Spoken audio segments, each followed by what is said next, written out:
ಒಂದು 6 ಲಕ್ಷ ರೂಪಾಯಿ ನಾವು ಫಂಡ್ ರೈಸ್ ಮಾಡಿದ್ವಿ ಈ ಕಾರ್ಯಕ್ರಮದಲ್ಲಿ. ಆ ಕಾರ್ಯಕ್ರಮನ ಯಾವತ್ತೂ ಕೂಡ ನಾವು ಇದರಲ್ಲಿ ಸರ್ವಿಸು ಮಾಡಿದ್ವಿ ಲಯನ್ಸ್ ಕ್ಲಬ್ಬಿಂದ.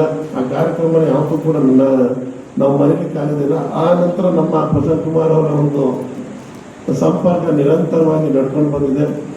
ಈ ನಮ್ಮ ಸುಗಮ ಸಂಗೀತ ಪರಿಷತ್ ಆದಮೇಲೂ ಕೂಡ ಅವರು ಎಲ್ಲ ರೀತಿಯ ಬೆಂಬಲವನ್ನು ಕೊಟ್ಟು ನಮ್ಮ ಜೊತೆ ಕೈ ಮುಗಿಸ್ತಾ ಇದ್ದಾರೆ. ಅವರು ಕೂಡ ಈ ವೇದಿಕೆ ಮುಖಾಂತರ ನಾನು ಧನ್ಯವಾದಗಳನ್ನ ಹೇಳ್ತಾ, ಇವತ್ತು ವೇದಿಕೆಯಲ್ಲಿರುವಂಥ ಗಣ್ಯರನ್ನ ನೋಡಿದ್ರೆ ನಮ್ಮ ಪುಷ್ಪಲತಾ ಮೇಡಮ್ ಇರ್ಬೋದು, ಶಿವಕುಮಾರ್ ಅವ್ರಿರ್ಬೋದು ಕೂಡ ಒಂದು ದೊಡ್ಡ ನೆಟ್ವರ್ಕ್ ಇದೆ ಅಂತ ಗೊತ್ತಾಗ್ತಾ ಇದೆ.